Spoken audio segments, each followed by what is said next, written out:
સત્સંગમાં જો આ કુસંપ આવશે તો શું કહે છે અહીંયા, સત્સંગથી સંપ જશે જ જ્યારે, દશા જણાશે ફળતી જ ત્યારે. જો સત્સંગની અંદર સંપ ચાલ્યો જશે, કુસંપ આવશે તો સત્સંગ વૃદ્ધિ નહીં પામે, પણ સત્સંગમાં સંપ ઘણો જણાશે, સત્સંગની વૃદ્ધિ વિશેષ થશે. જો તમારા ગામની અંદર સત્સંગ વધારવો હોય તો સત્સંગમાં સંપ રાખવો પડશે. અને અઘરું એવો સત્સંગ થયા પછી સંપ રાખવો હળી મળીને. નહીતર જ્યાં મંદિર થાય ત્યાં કાંક ને કાંક નાનો મોટો ડખો ચાલુ થાય. એટલે ધ્યાન રાખજો બધાય, કારણ કે મંદિર છે હવે આને હલાવવા માટે કમિટી નિમાશે, 5-7 જણાને સંતો સેવા આપશે, તો કોકને એમ થઈ જાય લ્યો હવે તો ઈ જ સત્સંગ કરશે, અમને કાંઈ એવું નથી ભાઈ. એને તો સત્સંગે કરવાનો, એની સાથે વ્યવસ્થા જાળવવાની, એના ઉપર ડબલ ભાર. આપણે હામું હારું ફ્રી રહીને બસ દર્શન કરીએ, સત્સંગ કરીએ, લાભ લઈએ, થાય એટલી મદદ કરી. ઘણી વખત એવું હોય કે ઘર પરિવારના ગામના ડખા કજિયા ઈ પછી મંદિરમાં આવે ને અહીંયા ચાલુ થાય એમ. એટલે સત્સંગ અને ઘર પરિવારને એ રીતે છેટું રાખજો. ઘરનો વ્યવહાર હોય ઈ ઘરે, મંદિરમાં આપણે બધાએ ભગવાનના દીકરાઓ ભાઈ છીએ. ભલે તમે ગમે એ અટકના હોય, તમે વાઘડા હો, ચૌધરી હો, કાગ હોય, ઠાંસ હોય, ગમે એવા હોય, પણ મંદિરમાં આવીએ ને ત્યારે આપણે એકે નથી, આંજણા પટેલ જ નથી. આપણે કોણ છીએ? સ્વામિનારાયણના સત્સંગી હરિભગતના નાતીલા છીએ, બધા ભાઈ છીએ, બેનો છે.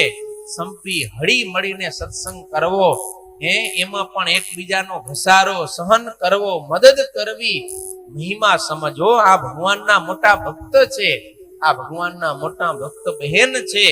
મહિમા હશે ને તો આપણે સંપ રહેશે, ને સંપ હશે તો ચોક્કસ આપણા ગામનો સત્સંગ વધશે. અને જો સંપ ન હોય, ભાઈ મંદિરમાં વિભાગ થાય ગ્રુપ, અને આ ફલાણું ગ્રુપ, આ આલો ગ્રુપ, આ આલો ગ્રુપ, આ આલો ગ્રુપ, તો એમાં સત્સંગ વધે નહીં. બીજા નવા આવે ને એ કે આ મંદિર કે આ સત્સંગીમાં સંપ નથી, અહીંયા જઈને શું કરવાનું, હું શીખવાનું, એને અભાવ આવી જાય તો એ સત્સંગ સ્વીકારી ન શકે. માટે આપણો સત્સંગ એવો હોવો જોઈએ કે નવા કોઈ આવે ને આપણો સંપ જોઈને એને એમ થાય કે ના ના હાલો આ સત્સંગમાં જોડાઈએ, આપણામાં સંપ તો આવશે.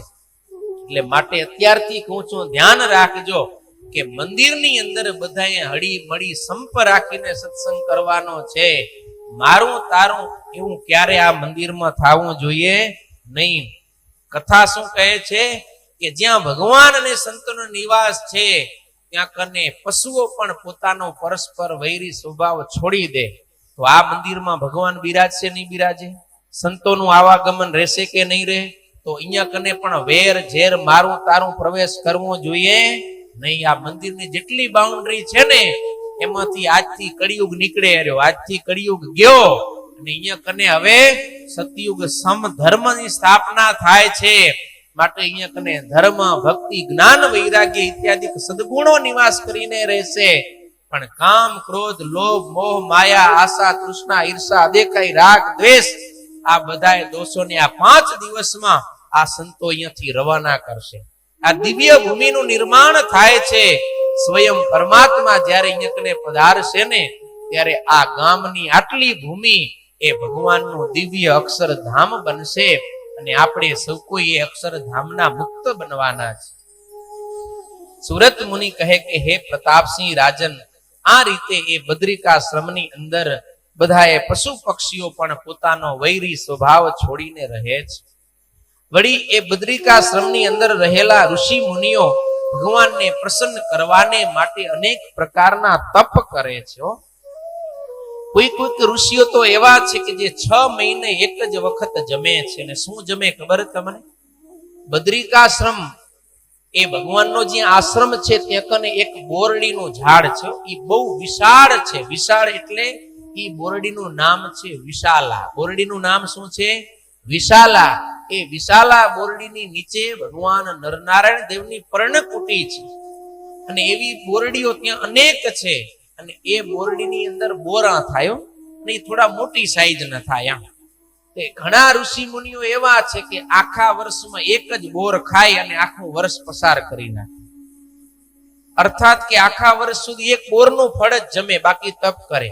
ઘણા ઋષિ મુનિઓ 6 મહિને એક બોર ખાય એટલે કે 12 મહિનાના 2. ઘણા ઋષિ મુનિઓ 4 મહિને એક ફળ ખાય એટલે કે 12 મહિનાના કેટલા થાય 3.